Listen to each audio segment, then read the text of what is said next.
Rien n'est impossible avec Dieu. Et je veux commencer par cela. Avec Dieu, rien n'est impossible.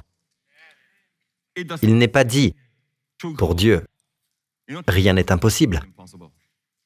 Il est dit avec Dieu, rien n'est impossible. Quelle est la différence? Cela signifie que Dieu agit avec nous. Il n'agit pas indépendamment de nous. Avec Dieu, rien n'est impossible veut dire que vous êtes le partenaire de Dieu. Vous êtes avec Dieu, avec qui rien n'est impossible. Amen. De même, il y a des conditions, et elles continueront d'exister, et Dieu, avec qui rien n'est impossible, semble ne rien faire, jusqu'à ce que quelqu'un dise « Au nom de Jésus, sois guéri ». Alors, sa puissance entre en action, celle de celui avec qui rien n'est impossible. Immédiatement, la personne est guérie. Pourquoi? Parce que vous avez guéri la personne? Non, absolument pas. Et vous savez quoi? Toutes les guérisons qui ont eu lieu dans cette église, c'est Jésus lui-même qui les a faites. Amen. Mais il ne le fait pas indépendamment de nous. Il cherche quelqu'un avec qui il peut marcher en accord.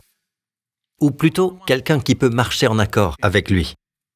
Et ensemble, avec Dieu, rien n'est impossible. Amen. C'est pour vous et vous aussi. La Bible dit que nous sommes des collaborateurs de Dieu. Vous savez ce qu'est un collaborateur? Ce n'est pas comme si une personne faisait tout et que l'autre ne faisait que regarder. Non, collaborateur veut dire il y a votre part et il y a la part de Dieu. Amen. Et notre part, en général, c'est prier, proclamer, déclarer, parler. Et la part de Dieu, c'est d'agir, fournir la puissance et faire l'impossible. Puis-je avoir un bon Alléluia? Alors souvenez-vous, avec Dieu, rien n'est impossible. Amen. Rien n'est impossible. À l'exemple de Sarah, vous savez, par rapport à ce que je viens de partager, j'ai toujours pensé que Sarah a reçu la force. Et le mot force, c'est dunamis, une puissance explosive en grec. Par la foi, Sarah elle-même a reçu la force de fonder une postérité. J'ai toujours pensé que c'était pour porter une postérité, mais non. C'est encore plus essentiel que cela. C'est fonder une postérité. La puissance de fonder une postérité alors que c'est un ventre âgé, incapable de fonder ou de concevoir. Alors Dieu a renouvelé son sein pour fonder et pour recevoir une postérité. Et Dieu l'a fait aussi pour son mari. Amen. Parce qu'il avait 100 ans, vous savez. Il avait 100 ans. Et à 100 ans, à l'époque, il n'y avait aucune entreprise qui proposait des pilules. Même avec des pilules à 100 ans, c'est un peu tard. Mais avec Dieu, rien n'est impossible. Amen. Dieu donne. Et regardons ce verset ici, Romains 4. Il est dit dans Romains 4, je lis ce verset dans la Bible, second 21. Il est dit, Dieu parla à Abraham. C'est un verset adressé à Abraham. Je t'ai établi père d'un grand nombre de nations. Or, quand Dieu lui a dit cela, il était déjà presque centenaire. Quand Dieu lui est apparu et s'est présenté en disant « Je suis le Dieu Tout-Puissant ». En hébreu, El Shaddai. Dieu a dit « Je change ton nom. Ton nom ne sera plus Père exalté. » Son nom était Abram. Abram, sans le Abraham, sans le H. Dieu dit « Ton nom sera Abraham ». Ainsi Dieu a soufflé le « He » et le nom de Dieu est Yud He Vav He, d'accord? Il y a 2 He dans ce nom. Il a soufflé un He dans son nom. Et le He est une image de la grâce. Dieu a insufflé le He. Et même quand vous prononcez He, vous devez expirer. C'est une expiration. He. Ainsi Dieu a insufflé son He dans Abraham. Abraham est devenu Abraham. Il n'était plus simplement le Père exalté, il est désormais Père d'une multitude. Père d'un grand nombre de nations. Et puis, Sarai, son nom signifie celle qui contrôle. Le tsar. Vous savez, le tsar russe, en fait, le mot a des racines sémitiques. Tsarai. Tsar. Capitaine. Donc, tsar signifie celui qui contrôle. Ainsi, vous savez qui contrôlait ce mariage. Elle lui a ordonné d'aller coucher avec la servante pour avoir un héritier. un fils, et au lieu de cela, elle a causé un problème pour Abraham. Nous savons donc qu'elle a un côté un peu contrôlant. La Bible le dit, mais ensuite, Dieu a insufflé son autre hé dans son nom en hébreu. Dieu a soufflé en elle. Et elle est devenue Sarah. Au lieu de Sarai, son ancien nom, elle est devenue Sarah. Abraham est devenu Abraham et Sarah signifie princesse. Et chaque fois qu'Abraham l'appelait, il l'appelait princesse, princesse, princesse. Chaque fois qu'il l'appelait, elle l'appelait comment? Abraham, père d'un grand nombre de nations. Combien d'enfants avait-il? Aucun. Il n'en avait qu'un, mais pas de Sarah, d'une servante. D'accord? Ce n'était pas entièrement la faute d'Abraham. Son épouse le contrôlait. Donc, ce que nous voyons ici, c'est qu'il a appris quelque chose au sujet de Dieu. Dieu qui donne la vie aux morts. Nous pouvons tous dire Amen. Dieu donne la vie aux morts. Et nous célébrons tous la résurrection de notre Seigneur Jésus-Christ. Amen. Il y a quelques semaines, à la fête de la résurrection, que beaucoup appellent Pâques, mais nous l'appelons jour de la résurrection. Amen. Et c'est la plus grande démonstration de la puissance de Dieu. Amen. Quand il a ressuscité son Fils d'entre les morts, et ce même corps qui a porté tous nos péchés, lui qui n'a pas connu le péché, a pris nos péchés sur lui, et s'est rendu responsable et redevable de tous nos péchés, de tout le jugement et de la colère de Dieu, vague après vague. La colère de Dieu est tombée sur lui, et il a épuisé toute la colère de Dieu. Il a épuisé tout le jugement de Dieu. Il a épuisé toute la malédiction de Dieu pour nous, car Dieu l'a envoyé, parce que Dieu a tant aimé le monde qu'il a donné son Fils unique, afin que toutes les choses qui sont venues sur l'humanité, la malédiction, la mort, la souffrance, la maladie, la dépression et la pauvreté, le manque et toutes les discordes, les guerres et les conflits dans les mariages, dans les relations, parmi les nations du monde, tout cela est arrivé à cause du péché de l'homme. Alors Dieu devait traiter la racine du péché et Christ est mort en la croix, absorbant nos péchés, absorbant tout ce qui accompagnait nos péchés, la punition, le jugement, la malédiction. Il a tout absorbé complètement jusqu'à ce qu'il crie « C'est accompli !» C'est fait. Tout est accompli. Pour ce qui est du royaume de Dieu et du domaine éternel, tout ce qui concerne notre bénédiction a été accompli. Il ne reste donc qu'une chose, nous devons le savoir.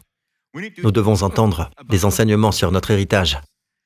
Il est possible que quelqu'un soit mort, qu'il ait disparu, en étant très riche, d'accord? De nos jours, être millionnaire n'impressionne plus vraiment les gens du monde, mais milliardaire, cela les impressionne davantage. D'accord? Un milliardaire vient de mourir et vous a laissé un héritage. Mais si personne ne vous l'a jamais annoncé, s'il y a eu beaucoup de manipulation, vous pourriez ne jamais en être informé. Même si légalement c'est à vous, concrètement, vous ne pouvez pas en jouir. Pourquoi? Non pas parce qu'il ne vous l'a pas donné, mais parce que vous ne le savez pas. Ainsi, chaque fois que nous venons à l'Église, nous entendons ce que Christ a fait lorsqu'il est mort en la croix. Car nous pensons tout savoir, il est juste mort pour nos péchés, et ainsi de suite. Non, c'est bien plus que cela. Amen. Et cela, c'est le premier point parce que c'est le plus grand obstacle entre nous et Dieu, nos péchés. Et cela a été ôté. Et il a fait de nous la justice de Dieu en Christ. Alléluia. Amen. Alors nous venons avec assurance dans la présence de Dieu. Amen. Et nous ne disons pas que nous n'avons pas de péché en nous. Nous avons encore du péché en nous. Mais Dieu ne voit pas ce péché en nous. Heureux l'homme à qui le Seigneur ne met pas en compte le péché. C'est en nous. Mais Dieu ne le prend pas en considération. Pourquoi? Ce n'est pas le vrai nous. C'est dans la chair, dans le domaine de l'âme. Notre vrai nous, c'est la justice de Dieu en Christ. C'est notre véritable identité. Alléluia. Si vous entendez seulement cela et que vous rentrez chez vous, vous êtes déjà bien béni. Amen. Amen. Donc, quand le Christ est mort en la croix, tout ce qui contrariait, ce qui nous empêchait de recevoir toutes les bénédictions de Dieu a été ôté. Et la plus grande bénédiction, c'est de pouvoir venir à Dieu à tout moment, sans sentiment de crainte, pas de mauvaise crainte, la crainte servile. La Bible dit que nous ne sommes plus sous un esprit d'esclavage pour être encore dans la crainte. Nous pouvons venir à Dieu sans cette crainte. Nous pouvons venir à Dieu sans sentiment d'infériorité. Nous pouvons venir à Dieu avec assurance. Amen. Je ne veux pas que mon fils vienne vers moi avec crainte. Papa. Et puis, je passe la main dans dans mes cheveux, je fais comme ça, et lui, ah non, non, non, non, papa. Si vous voyez ce genre de choses, il se passe quelque chose. Vous savez que le Père est violent, n'est-ce pas? Imaginez que les gens pensent, quand ils viennent vers Dieu, « Oh, bon Dieu !» Vous voyez, on lance nos requêtes très vite et puis on veut sortir de sa présence. Quelque chose ne va pas. Dieu n'aime pas cela. Il veut que vous soyez à l'aise dans sa présence. « Mais pasteur, vous ne comprenez pas, je ne suis pas parfait. Vous savez, je ne peux pas être à l'aise dans la présence de Dieu. Il est saint, il est parfait. Oui, il est 3 fois saint, saint, saint, saint. Amen. Mais il est aussi amour et grâce. Et c'est précisément parce qu'il est saint qu'il veut que vous soyez à l'aise dans sa présence. Car sa sainteté a fait retomber sur Jésus nos fautes à tous. Sa sainteté a puni Jésus pour tous nos péchés. Sa sainteté a été satisfaite par l'expiation de son sang, par le sang du Fils sur la croix. Sa sainteté a accepté ce que son Fils a accompli. Sa sainteté accepte maintenant, librement, quiconque croit en son Fils. En fait, si sa sainteté vous jugez maintenant pour vos péchés, sa sainteté serait alors compromise. C'est sa sainteté qui vous rend juste. C'est sa sainteté qui exige que vous veniez avec assurance. Amen. Comprenez-vous? En d'autres termes, la sainteté de Dieu, celle dont le peuple avait peur, craignant de s'approcher dans l'Ancien Testament. Dans le Nouveau Testament, après la mort, l'ensevelissement et la résurrection de Jésus, sa sainteté est maintenant de notre côté. Si Dieu est pour nous, qui sera contre nous? Qui pourra être contre nous si Dieu est pour nous? Amen. Même le diable ne peut pas s'opposer à vous avec succès. L'idée, c'est avec succès. Amen. Parce que Dieu est pour nous. Quel que soit l'ennemi qui se dresse contre vous, amen, Dieu prépare un festin et Dieu dit, « Réjouis-toi. » Amen. Je suis à tes côtés. Donc nous sommes ensemble, mais je me souviens toujours qu'il est le leader. Nous œuvrons ensemble, nous sommes collaborateurs, mais il est le patron. Amen. Puis-je avoir un bon amen? Il murmure, j'obéis. Et la chose arrive, n'est-ce pas? Mais c'est lui. Alors nous rendons toute la gloire à Jésus. Puis-je avoir un bon amen? D'accord? Gloire au Seigneur. 2 choses à propos de Dieu. La première, il donne la vie aux morts. L'autre chose qu'Abraham a apprise au sujet de Dieu, c'est que Dieu appelle ce qui n'existe pas à l'existence. D'accord? Selon la science médicale, on dira, d'accord, mais à telle condition, telle autre condition, et encore telle condition. Mais quand il s'agit de Dieu, c'est, le veux-tu, oui ou non? Si tu veux, tu peux recevoir. Et alors, Dieu nous donne un exemple. La Bible dit, Abraham et Sarah étaient vieux, et Sarah ne pouvait plus espérer avoir des enfants. Je cite la Bible maintenant. Et Sarah ne pouvait plus espérer avoir des enfants. Autrement dit, elle avait cessé d'avoir ses règles. Elle ne pouvait plus espérer avoir des enfants. Elle avait alors 90 ans. La Bible dit, par la foi, Sarah elle-même aussi reçut la force de fonder une postérité. Et Sarah n'a cessé d'appeler son mari. Dieu a d'abord changé sa manière de parler. Elle a continué d'appeler son mari « père d'un grand nombre de nations ». Aujourd'hui, il est le père d'un grand nombre. Littéralement, nous pouvons le voir. Mais au tout début, quand Dieu a changé sa parole, au lieu de le dominer, elle a commencé à dire « père d'un grand nombre de nations ». Et lui a commencé à la reconnaître comme princesse. Bien avant qu'ils aient un enfant. Aujourd'hui, nous sommes tous la descendance d'Abraham, le savez-vous? Amen, la descendance spirituelle d'Abraham. D'accord? La descendance physique d'Abraham existe aussi, le peuple juif. Amen. Et la Bible dit très clairement, Jésus est venu. Et de toutes les nations du monde, il est venu en tant que juif. Amen. Et à l'époque, Israël était le centre du monde entier. Même les cartes de l'époque le montraient. Alors Dieu a envoyé son Fils, Dieu a aimé le monde entier, pas seulement le peuple juif, pas seulement la nation d'Israël, Dieu a aimé le monde. Et c'est pourquoi il a envoyé son Fils. C'est juste que son Fils est venu comme juif pour mourir au centre de la terre, pour le monde entier. Alléluia. Puis-je avoir un bon amen?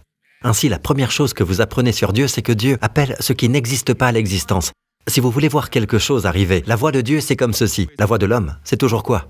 Je dois d'abord voir, puis je dis ce que je vois. La voix de Dieu, c'est que je dis ce que je veux voir. D'accord? Ainsi, Abraham a appris. Dieu appelle les choses qui n'existent pas à l'existence. Existez physiquement. Existez là où vous pouvez le sentir. Vous pouvez le toucher. Vous pouvez le sentir à l'odeur. Même, dans certains cas, vous pouvez le voir. Dieu appelle ce qui n'existe pas à l'existence. Et quand Dieu fait cela, elles existent. Alors Dieu a dit, « Apprends ma manière d'agir. » Parce que nous tous, y compris Abraham et Sarah, sommes faits à l'image de Dieu. Nous disons parfois, « Oh, Dieu a des yeux, Dieu a donc un nez. » Dieu parle d'abomination pour ses narines. Dieu dit, « Mon œil a vu. » N'est-ce pas? Cependant, Noé trouva grâce aux yeux de l'Éternel. Vous savez, il est écrit, Noé trouva grâce aux yeux de l'Éternel. Eh bien, Dieu a des yeux. Je voudrais faire une petite pause ici pour vous dire qu'il y a un mot magnifique. Vous savez, bien des fois, la Bible dit « un tel a trouvé faveur auprès de Dieu ». Il n'est pas dit aux yeux de l'Éternel.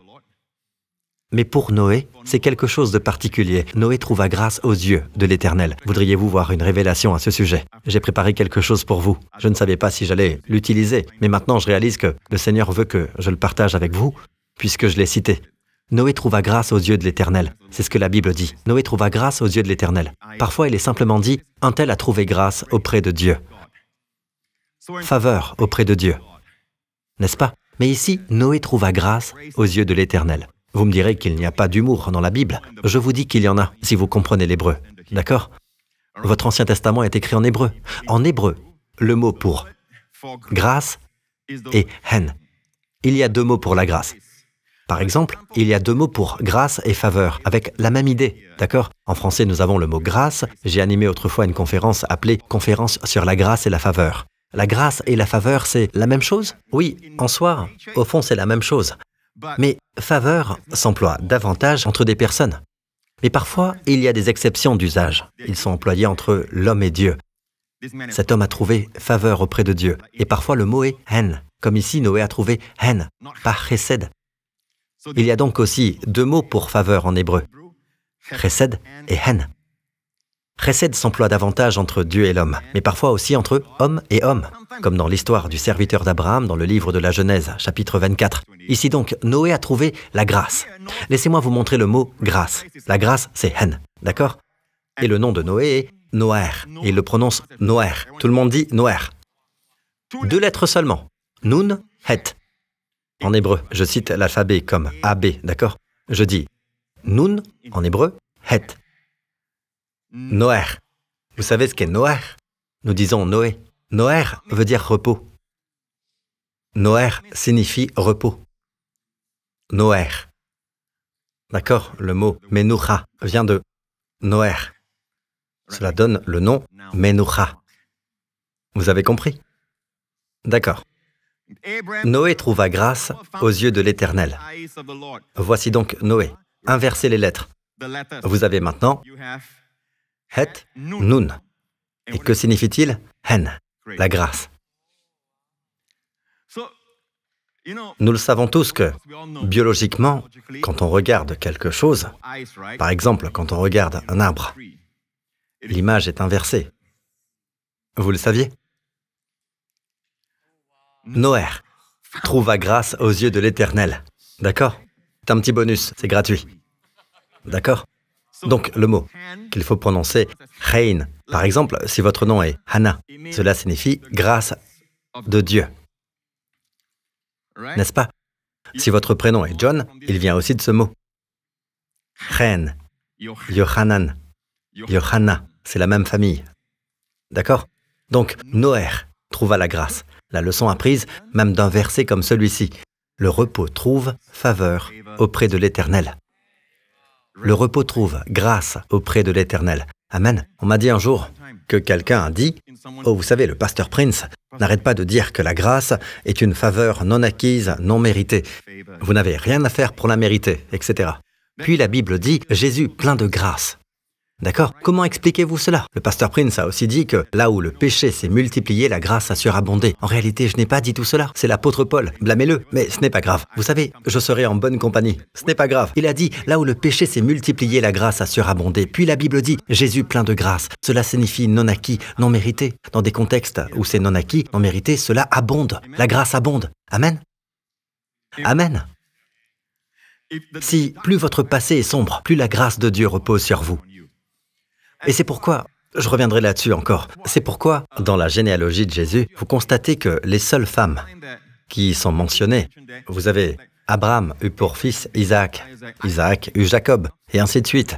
Et les seules femmes mentionnées là, dans toute la généalogie de Jésus, jusqu'à Jésus, sont des femmes au passé un peu trouble. L'une a commis l'inceste avec son beau-père. Une autre était la femme d'un homme quand elle a couché avec un autre homme. Vous comprenez? Pasteur, vous pouvez simplement dire adultère. Mais j'emploie le terme biblique qui décrit ce qui s'est passé. Et vous savez qui était cet autre homme? David. Un autre venait d'une lignée non juive, et la loi lui interdisait d'hériter. Elle est devenue l'arrière-grand-mère de David, qui est devenue l'arrière-arrière-arrière-arrière-grand-mère de Jésus selon sa lignée humaine. Donc, ce que Dieu dit, c'est ceci. Là où le péché s'est multiplié, la grâce a surabondé. Amen. Vous dites, je suis un enfant du divorce. Je suis un enfant né hors mariage. Dieu peut vous utiliser. Toutes sortes de grâces reposent sur vous. Amen. Dieu n'approuve pas la manière dont c'est arrivé. Dieu n'approuve pas le péché. Mais Dieu fera en sorte que sa grâce brille puissamment sur votre passé sombre. Vous savez, quand vous allez dans une bijouterie, mesdames, les mamans, quand vous achetez des bijoux, avez-vous remarqué comment on veut vous amener à un certain endroit où la lumière, le genre de lumière orangée, descend sur le bijou? Quand vous regardez, et le bijou est posé non pas sur du blanc, d'ordinaire, pas sur un fond blanc, n'est-ce pas? Jamais sur une soie brillante, éblouissante. On le pose sur quoi? Du noir. Des couleurs sombres pour faire ressortir le contraste. Amen. Ainsi, Dieu permet que vous soyez dans des situations sombres afin que votre lumière soit visible. Amen. Alors quand Dieu vous place dans une situation sombre, laissez-moi vous dire ceci, c'est un compliment. Amen. Dieu sait que vous allez y arriver. Parce qu'il sera avec vous. Amen. N'oubliez pas, il y a un festin de l'autre côté, il y a une bénédiction de l'autre côté. C'est seulement quand vous dites, même quand je marche dans, vous n'allez pas camper là, vous allez traverser la vallée sombre de la mort. De l'autre côté, il y a un festin. De l'autre côté, le bonheur et la grâce vous poursuivront. Amen. De l'autre côté, vous êtes loin et votre coupe déborde. Une onction qui déborde. Alléluia. Alors ils disent, mais alors, comment le pasteur Prince explique-t-il que Jésus était plein de grâce et pourtant sans péché? Il n'a pas de péché, d'accord? Mais savez-vous, mes amis, ce qu'est la grâce non acquise, non méritée, d'accord? Cela veut dire que vous ne faites pas vos propres œuvres, vous n'apportez pas votre propre performance. Jésus a dit des choses comme « Le Fils ne peut rien faire de lui-même, sinon ce qu'il voit, le Père accomplir. » Amen. Maintenant, ne me comprenez pas mal.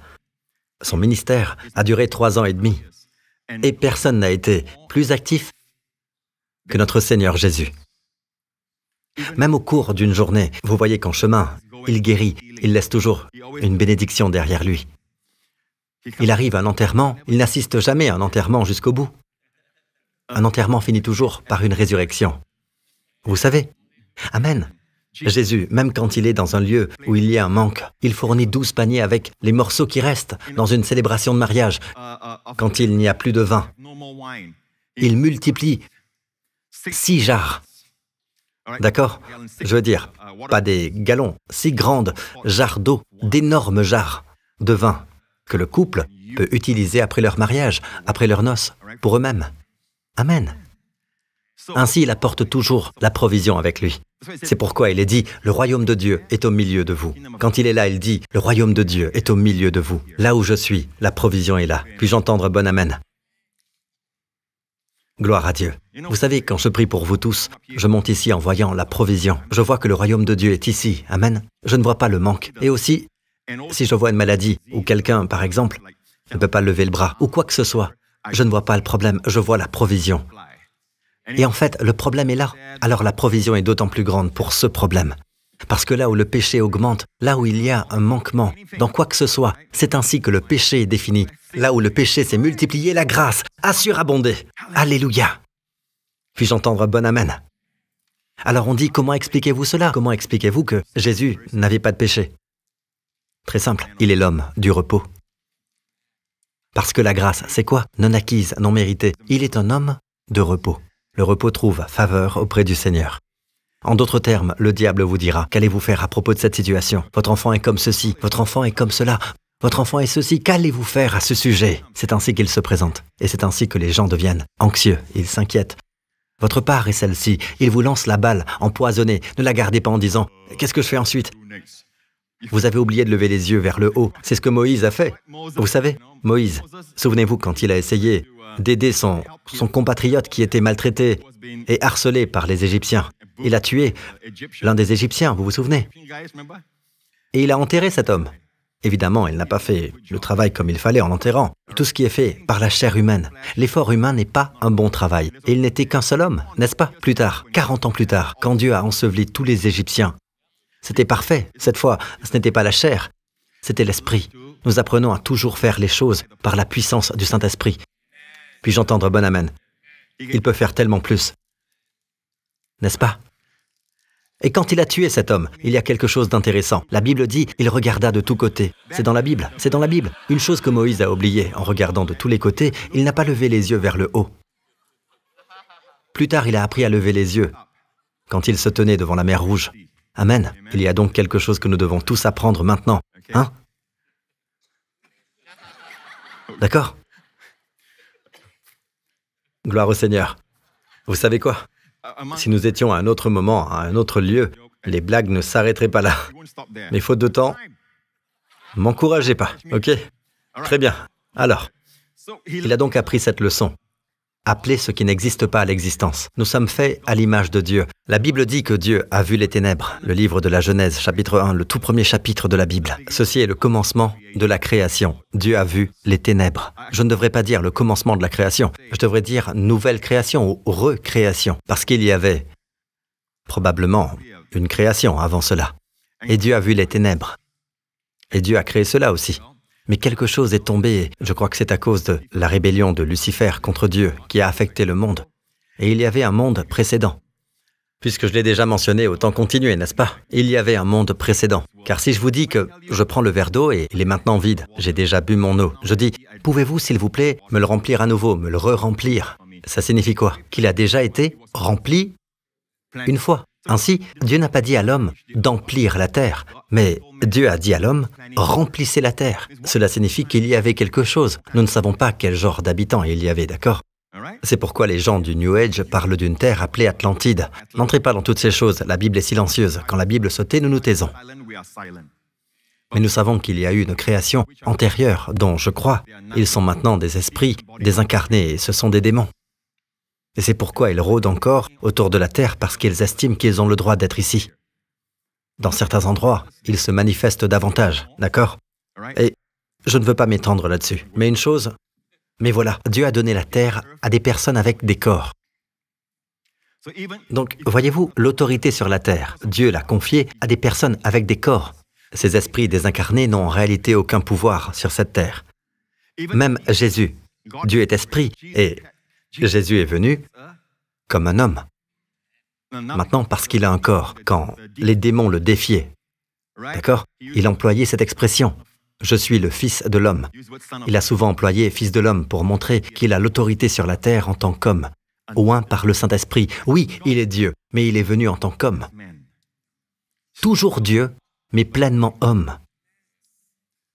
Vous êtes toujours avec moi? Maintenant, vous avez un corps. Certains disent, « Pasteur Prince, je veux juste rentrer à la maison et être avec Dieu au ciel. » Mais voilà, vous ne pouvez plus rien faire sur la terre alors. Nous sommes tous destinés au paradis. Nous serons tous au ciel.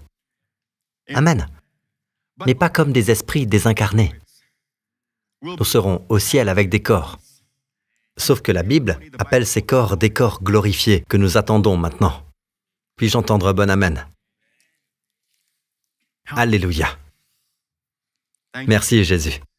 Je suis préoccupé par ceci, par la nouvelle génération qui arrive. Ils n'apprennent pas ce que nous avons appris. Il y a bien des années, j'ai appris ce principe. Et il a apporté beaucoup de succès. Le succès, selon Dieu, dans ma vie.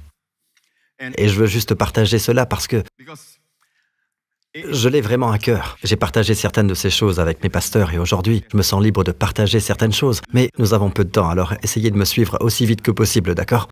Combien savent que sans la foi, il est impossible d'être agréable à Dieu? Levez la main. Très bien, sans la foi, il est impossible d'être agréable à Dieu. Vous dites, je veux d'abord voir, je veux d'abord le tenir, je veux d'abord le toucher. Dieu dit, peu importe. Souvenez-vous de cet homme. De qui? Thomas? Qu'a-t-il dit? À moins que je ne mette mon doigt dans la marque des clous, je ne le croirai point. Et Jésus est apparu. Et Jésus a dit, avance ton doigt ici. Et il a dit, mon Seigneur et mon Dieu. Au passage, il a reconnu Jésus comme mon Dieu. Et Jésus ne l'a jamais repris. S'il n'était pas Dieu, il aurait dû le faire. Sinon, ce serait un blasphème. Jésus est Dieu manifesté dans la chair. D'accord? Et qu'a dit Jésus? Thomas, parce que tu m'as vu, tu as cru. Heureux ceux qui n'ont pas vu et qui ont cru. Heureux ceux qui n'ont pas vu et qui ont cru. Vous êtes bénis. Thomas n'a pas votre bénédiction. Vous êtes bénis. Amen. Ainsi nous marchons par la foi et non par la vue. Alors je veux que nos jeunes, aujourd'hui, réalisent ceci. Le diable programme le langage avant de voler votre joie, avant d'atteindre votre santé, avant d'atteindre votre carrière, pour la faire dégringoler, avant d'agir sur quoi que ce soit, avant d'atteindre votre vie, s'il peut écourter votre vie, avant que vous ne grandissiez, que vous n'avanciez en âge. Le diable est à l'œuvre, mais savez-vous ce qu'il fait en premier? Il s'attaque à votre bouche. Il essaie de mettre des mots dans votre bouche. C'est pourquoi nous voyons cette profusion de grossièreté, de vulgarité et le fait de prendre le nom de notre Seigneur en vain. Des paroles sombres dites à longueur de journée et on vous programme, on dit que vous êtes de cette génération, vous devez parler ainsi. Attention, je n'ai rien contre eux. Beaucoup de mots de la Gen Z et certaines des expressions qu'ils utilisent, mais certaines sont négatives. Vous savez, on entend des choses comme « Tout cela me cause beaucoup d'anxiété, je suis anxieux à cause de ce qui arrive, je suis anxieux et déprimé en regardant le monde aujourd'hui. Ils sont sur le point d'entrer en guerre, des guerres commerciales, pas de vraies guerres, sont à l'horizon. Que va-t-il se passer s'il y a une explosion nucléaire? Singapour n'est pas très loin. Qu'est-ce qui va se passer? Et pour nos enfants, aurons-nous suffisamment?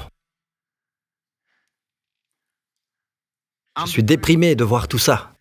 Vous devez arrêter de parler ainsi. Vous n'êtes pas déprimé. Vous ressentez de la dépression. Votre ressenti ne vous définit pas. Les sentiments vont et viennent. Reconnaissez que vous vous sentez anxieux à ce moment-là, mais vous n'êtes pas anxieux. N'est-ce pas? Le médecin, enfin le psychiatre, dira que c'est un trouble d'anxiété généralisée si cela arrive souvent et ainsi de suite. Il est bon de ne pas vous coller d'étiquette si vous pouvez l'éviter. Cela ne vous définit pas. Apprenez ceci, les sentiments vont et viennent. Vous savez, ne laissez pas vos sentiments vous emporter au point d'être terrorisé. « Oh, je ressens ceci, je ressens la peur. » Vous savez quoi? Cela passera. Voyez cela comme si vous étiez dans un bus de touristes. Vous regardez quelque chose, waouh, vous êtes touché, soit positivement, soit négativement par ce que vous voyez. Et puis, vous savez quoi? Vous passez à autre chose. Vous regardez autre chose, vous passez. Vos sentiments montent et descendent, mais vous avancez. Vous vous voyez en train d'observer vos sentiments. Vous ressentez la peur. Je ressens la peur, mais je suis la justice de Dieu en Christ. Je ressens la peur. Mais toi, Éternel, tu es mon bouclier, tu es ma joie, et tu relèves ma tête. C'est ce que David a dit. David a dit, mes ennemis s'avancent contre moi. Je le vois. Donc la foi, ce n'est pas, dites-moi seulement le positif, je ne veux pas voir le négatif. N'est-ce pas? Vous reconnaissez le négatif, mais vous terminez sur le positif. Amen. Mes ennemis viennent pour dévorer ma chair, dit David. Mais toi, Éternel, tu es ma gloire et celui qui relève ma tête. Amen. Même quand je marche dans la vallée sombre de la mort, cela ne s'arrête pas là. Je ne redoute aucun mal. Pensez-vous qu'il n'avait pas peur? Je crois qu'il avait peur. Ressentait-il des émotions, de la peur? Oui, mais vous savez quoi? Je ne redoute aucun mal. Je décide que ce n'est pas qui je suis. Ta conduite et ton appui, voilà ce qui me réconforte. Amen. Et vous savez que nous vous avons enseigné que vous êtes une nouvelle création en Christ, que vous avez une nouvelle identité, vous êtes la justice de Dieu en Christ et vous êtes roi. Nous appartenons à la famille royale. Vous savez, il y a un verset dans le livre de l'Apocalypse, chapitre 1, qui dit « Il a fait de nous un royaume, des prêtres pour Dieu, son Père. » Savez-vous qu'il vous a fait ainsi? Vous ne vous êtes pas fait vous-même, vous êtes roi et prêtre. Ainsi, ce que vous dites est plus important que ce que votre voisin dit. Ce que vous dites est plus important que ce que votre camarade de classe dit. Ce que vous dites est plus important que ce que votre collègue dit. Ce que vous dites est plus important que ce que dit n'importe quelle autorité. Pourquoi? Parce que la Bible dit « Le roi peut faire tout ce qu'il désire, parce que sa parole est puissante. » Le roi peut faire tout ce qu'il désire parce que sa parole est puissante. Dans votre bouche, enfant de Dieu. Savez-vous que vous et Jésus, vous ne faites qu'un? Jésus a fait de vous un seul esprit avec lui. Quand il a utilisé l'analogie « Je suis le cep, vous êtes les sarments », savez-vous que la vigne est le seul arbre qui n'a pas, à proprement parler, de tronc. Ce ne sont que des sarments. Elle a besoin d'un treillis, elle a besoin de supports en bois. Souvent, le treillis ressemble à une croix. Alléluia. Et les sarments s'enroulent autour. C'est comme cela qu'on obtient une vigne. En réalité, ce n'est pas un véritable arbre. D'accord? Donc, quand il dit « Je suis le cep, vous êtes les sarments », vous tous ensemble, c'est moi. La même puissance qui coule en moi, coule en vous. La même vie qui coule en moi, coule en vous. La même santé qui coule en moi, coule en vous. La même onction que j'ai, coule en vous. Nous sommes dans ce monde tel que lui, il est. C'est ce qu'il nous dit. Vous vous rendez compte que vous porterez du fruit, plus de fruits et beaucoup de fruits. Je suis préoccupé pour eux. Tant de vulgarité négative. Et alors, si je dis un gros mot, qu'est-ce qu'il y a de mal? Non, vous savez quoi? Vous vous volez vous-même. L'ennemi vous tient. Voilà pourquoi la toute première zone que le Saint-Esprit prend en main quand nous sommes sauvés. Remarquez la première chose qui s'est produite dans le livre des Actes, le jour de la Pentecôte. Le Saint-Esprit saisit votre langue. Il met de la puissance dans votre bouche. Amen. Le monde peut s'en moquer, mais je vous le dis, ils ne peuvent pas le déchiffrer. Ils se moquent de ce qu'ils ne comprennent pas. C'est une langue spéciale entre Dieu et nous. Vous avez vu Wind Talkers, n'est-ce pas? Le film de guerre Wind Talkers. Dans ce film, on voit qu'ils ont utilisé la langue d'une tribu d'Amérindiens afin d'envoyer des messages secrets. Alors, les Japonais, c'était pendant la guerre du Pacifique, les Japonais voulaient au moins en capturer un pour briser le code. Mais ils n'y sont pas parvenus. Entre eux, avec un autre locuteur qui parle leur langue de l'autre côté, ils pouvaient littéralement diriger la guerre en termes d'endroits où tomberaient les bombes, etc. Vous avez vu le film Wind Talkers? Eh bien, nous avons notre propre langage du vent. Sauf que c'est le vent de l'esprit entre Dieu et nous. Vous vous souvenez du Seigneur des Anneaux? Il y a une scène où les cavaliers, ces cavaliers démoniaques, féroces, poursuivaient Liv Tyler. J'ai oublié le nom de son personnage, mais l'actrice, la très belle actrice, vous vous souvenez? Liv Tyler, n'est-ce pas? Et puis elle était poursuivie par eux. Ils ont traversé une rivière, vous vous souvenez? Elle s'est retournée, puis elle a fait ceci. Vous vous souvenez? Vous vous souvenez de ça? Et là, une vague, comme un tsunami, est sortie de la rivière. Souvenez-vous? Un tsunami est venu et a frappé tous ces cavaliers démoniaques. Il y a là une parabole prophétique. C'était écrit par un chrétien. J.R.R. Tolkien, qui a conduit C.S. Lewis, l'auteur de Narnia, à Christ. Amen. Je veux que notre génération, cette génération qui vient, quelle que soit la génération, j'en fais toujours partie. Savez-vous que la génération de Josué a eu en fait besoin d'un homme avancé en âge avec eux pour les conduire? Ils étaient la génération des 40 ans dans le désert, ceux qui ont survécu, et ils avaient moins de 20 ans lorsque le jugement fut prononcé. Donc ils étaient une jeune génération, mais leur leader, à cette époque, était quelqu'un d'un âge avancé.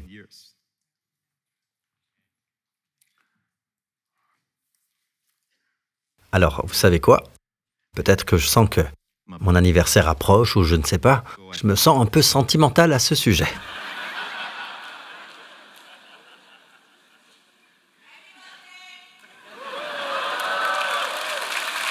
Merci. C'est formidable d'avoir de nouveaux 30 ans. Alléluia. Alors comment marcher par la foi, pasteur? Juste au moment où nous allons vous laisser partir, vous me posez ce genre de questions. D'accord. 2 Corinthiens 4. Et comme nous avons le même esprit de foi que celui exprimé dans cette parole, j'ai cru, c'est pourquoi j'ai parlé. Remarquez qu'il emploie l'expression « le même esprit de foi ». Le même esprit avec qui? Quelqu'un comme moi. Le même esprit de foi. Paul faisait référence à un verset tiré du psaume 116, je crois. C'est un psaume davidique. David prononce ces paroles en premier. Et Paul cite David. Paul dit « j'ai le même esprit que David ». Non, Paul n'a pas seulement parlé pour lui-même. Il dit « nous avons le même esprit de foi ». Comment cela fonctionne-t-il? J'ai cru, c'est pourquoi j'ai parlé. Nous aussi nous croyons, c'est pour cela que nous parlons. Quand Dieu a vu les ténèbres, qu'a dit Dieu? Qu'il y ait de la lumière. Dieu n'est pas comme nous. Oula! Qu'est-ce que c'est sombre? Encore plus sombre, laghi. Ça signifie encore plus en malais. Encore plus sombre. Puis ensuite, c'est devenu plus sombre encore. Et Dieu dit, encore plus sombre, de plus en plus sombre, vous voyez? Dieu ne dit pas ce qu'il voit, il dit ce qu'il veut voir. Vous vous levez et vous dites, je sens que ça va être une sale journée. Et vous vous plaignez beaucoup. Mais au lieu de ça, parlez de cette journée. Déclarez, voici le jour que l'Éternel a fait, qu'il soit pour nous un sujet d'allégresse et de joie. Avant même de vous lancer dans quelque chose, en particulier certains jeunes, vous devez apprendre ceci. C'est impossible quoi, je peux pas faire ça. Je peux pas faire ça, c'est pas possible. Arrêtez avec ce « je ne peux pas faire ceci » ou cela. Tous ces « je ne peux pas » sont aussi une inflammation. Ça enflamme tellement que, pour tout, je ne peux pas, la Bible dit « je puis tout par celui, le Christ, qui me fortifie ». Croyez, parlez. Oh, dans l'autre sens. Croyez, parlez. Croyez, parlez. Croyez, parlez. Avant même de le voir arriver, croyez, parlez. Souvenez-vous de Jésus en route pour ressusciter son ami Lazare d'entre les morts. Il s'y rendait et les disciples lui ont demandé, « Maître, tu retournes là-bas, les gens veulent te tuer, etc. » Et Jésus dit, « Vous savez, n'y a-t-il pas 12 heures dans le jour ?» Ils ne comprennent pas de quoi il parle, bien sûr. Il est arrivé là-bas et la sœur du défunt lui a dit, « Seigneur, si tu avais été ici, il l'a regardé et a dit, « Ton frère ressuscitera. » Il a dit ce qu'il voulait voir, ce qui s'est produit quand il a appelé Lazare hors du tombeau. Maintenant, notre niveau de foi, peut-être n'y est-il pas encore, mais commencez quelque part, car la Bible emploie cette expression, « Votre foi fait de grands progrès. » Donc, la foi peut grandir. La foi peut grandir. Puis-je entendre un bon amen? Mais pour la provision, croire Dieu pour la subsistance, vous n'avez pas besoin d'une grande foi. Comment le sais-je? Parce que Jésus dit à ses disciples, dans le Sermon sur la montagne, « À combien plus forte raison si Dieu revêt les lys des champs, à combien plus forte raison vous vêtira-t-il, gens de peu de foi ?» Donc, avec peu de foi, il peut vous vêtir mieux que les lys, qui sont mieux vêtus que Salomon lui-même, dans toute sa gloire. Mais nous voulons nous efforcer de faire croître notre foi. Comment la foi se construit-elle, Pasteur Prince? Venez dans une église comme la New Christian Church, premièrement. C'est une très bonne église. Je connais le pasteur, l'un des pasteurs depuis près de 60. Vraiment.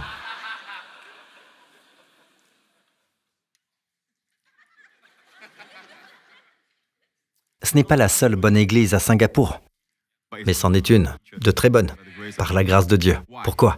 Pas à cause du pasteur, pas à cause des responsables, des leaders, mais parce que la parole est prêchée, la parole de Dieu. Pas la tradition, pas la tradition. Nous croyons ceci, nous croyons cela, ou notre dénomination croit ceci, mais nous vous enseignons ce que dit la parole de Dieu. Maintenant, je pense être un pasteur qui donne plus de versets bibliques qu'on ne le pense. Et parfois même, quand je ne les affiche pas, je prêche quand même les versets. Nous aimons vous dire ce que dit la parole de Dieu. Et vous remarquez que tout le principe de la foi, j'ai cru, c'est pourquoi j'ai parlé, est fondé sur de nombreux passages. Jésus dit, si vous voulez que la montagne, que cette montagne soit un cancer ou une masse ou un goitre ou quoi que ce soit, si vous voulez que ce problème, que ce manque financier ou autre soit ôté de votre vie, parlez-lui. Le pasteur Lorenz m'a envoyé la vidéo de cette dame qui a effectivement été guérie de cette masse. Et l'un des membres de notre équipe a dit ceci. Nous avons parlé à la masse en nous souvenant ce que le pasteur Prince a dit. Déracine-toi et va te planter dans la mer. Qu'a dit Jésus? J'apprends de Jésus. Marc 11, 23. Jésus dit, parlez à la montagne. La montagne peut être une maladie, la montagne peut être un manque, la montagne peut être n'importe quoi, la rébellion de votre fils ou quoi que ce soit. Une montagne se dresse entre vous et votre bénédiction et votre miracle. Parlez à la montagne. Il y a un temps pour parler à Dieu dans la prière et un temps pour parler à votre problème. D'accord? Et vous parlez à votre problème et vous dites, déracine-toi.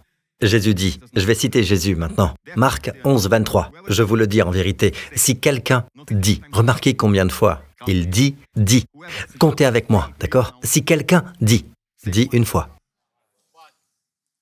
Si quelqu'un dit à cette montagne, retire-toi de là et jette-toi dans la mer, et s'il ne doute pas dans son cœur, ne doute pas une fois, mais croit que ce qu'il dit, ça fait 2 fois, arrive, il le verra s'accomplir.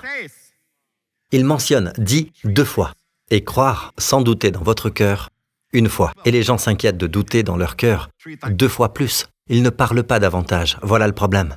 Ils ne déclarent pas davantage, voilà le problème. Adam a fait chuter le monde entier parce qu'il s'est tu. Et aujourd'hui, bien des hommes sont pareils. Et beaucoup d'épouses ici aimeraient que leur mari leur parle simplement pour l'amour du ciel. Parlez, messieurs! Savez-vous où était Adam quand le serpent tentait Ève de prendre ce fruit interdit? Vous savez où il était? Il était là! La Bible dit, elle en donna aussi à son mari qui était avec elle. Avec elle! Allô, il n'était pas ailleurs en train de s'occuper des jolis cantons. Il était là, il a écouté le serpent, il avait entendu ce que Dieu avait commandé, bien avant qu'Ève ne soit tirée de lui. Dieu a créé Ève. Avant que Dieu ne crée Ève, Dieu lui avait déjà donné l'instruction concernant le jardin. Tu as accès à tout. Et ils étaient les seuls. Quelle richesse! Mais pour montrer que tu m'honores, ne mange pas de celui-là. Principe de propriété. Se souvenir que Dieu est Dieu. Il est le Seigneur. Et il avait entendu ce que Dieu avait dit, au lieu de parler à sa femme. Il a écouté le serpent, il n'a rien dit. Le mal prévaut parce que nous nous taisons. Il faut réduire l'ennemi au silence. Amen. Plus tard, quand Dieu a prononcé la punition, le jugement, vous savez quoi? Dieu les a appelés tous deux. D'abord, quel était leur nom? Adam et Ève, tous deux, leur nom. Dieu les appela tous les deux. Dans Darby, nous lisons, Dieu appela leur nom Adam, le mari et la femme. Mais quand la malédiction a été prononcée, la mort est entrée. Dieu a dit qu'ils mourront. Tu mourras, c'est certain. Et plus loin, nous voyons, Adam appela sa femme Ève. Ton nom sera Ève. Et que signifie Ève? Donneuse de vie. Tu n'es pas seulement vivante, mais tu donnes la vie. Et ce verset vient juste après, tu es poussière et tu retourneras à la poussière. Immédiatement, il se tourna vers sa femme et dit, ton nom désormais est celle qui donne la vie. Vous savez pourquoi? Parce que Dieu lui a appris la puissance de ses paroles. Rappelez-vous que Dieu a amené tous les animaux vers lui. Montrez-le rapidement. Dieu les fit venir vers l'homme pour voir comment il les appellerait. Et le nom qu'Adam a donné à chaque être vivant, tel fut son nom. Sa plus grande erreur a été d'appeler le singe, singe. C'était un moment de faiblesse pour lui. Il a eu un moment de faiblesse. Je vous le dis, je n'aime pas les singes. D'accord? Et alors, ce n'est pas la faute de Dieu. Les singes ne sont pas la faute de Dieu. Dieu les a créés, mais la nature. Car le nom et la nature vont ensemble. Le nom qu'il leur donne est puissant et détermine leur nature. Dieu a amené vers lui les animaux qu'il avait créés pour voir comment il les appellerait, que soit le nom qu'il leur donne. Tel est leur nom. Et le nom équivaut à la nature. D'accord? Et c'est tout pour le moment. Mon temps est écoulé. C'est juste une introduction. Apprenez à parler. Amen. Si vous pouvez prier par l'esprit, priez beaucoup par l'esprit et apprenez à proclamer des paroles. Et vous, messieurs, parlez à votre épouse. Rien à dire, parlez de quelque chose. De préférence de ce qui l'intéresse. C'est étonnant. Elle peut, en parlant, se libérer de toutes les émotions négatives. Parlez simplement, messieurs. D'accord? Et tous les hommes disent Amen. C'est bien les gars. Merci Seigneur. Très bien, je vais prier pour vous maintenant. Inclinez la tête et fermez les yeux, vous tous ici présents. Si vous n'avez jamais reçu Jésus comme votre sauveur personnel et Seigneur, je veux prier pour vous maintenant. Le Seigneur vous aime, nous vous aimons.